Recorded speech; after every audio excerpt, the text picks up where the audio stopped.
এটি একটি সমুদ্রের প্রণালী যা পূর্বে ভূমধ্যসাগরকে এবং পশ্চিমে আটলান্টিক মহাসাগরকে সংযুক্ত করেছে।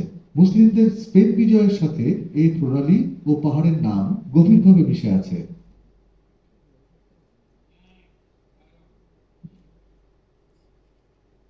কিছু দেখতে পেয়েছো, শুনতে পেয়েছো? বলো, কিসের পরিচয় বহন করে?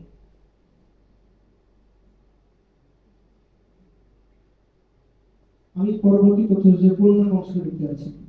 দেখানো।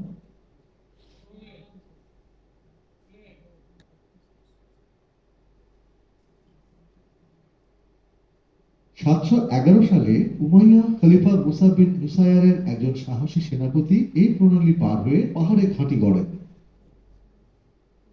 এবার বুঝতে পেরেছো তথ্যচিত্রটি কিসের উপরে আলোচনা করা হয়েছে এবং এই পাহাড়টির নাম কি? এই যুদ্ধের সেনাপতি কে ছিলেন?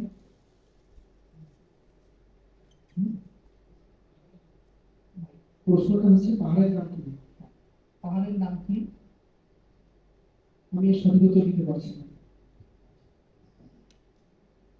প্রিয় দর্শক, আমাদের প্রচুর বন্ধু উত্তরটা দিতে পারেন। সঠিক উত্তরটি হবে জিব্রাল্টার প্রণালী, যার আসল নাম হলো জাবাল তারিক।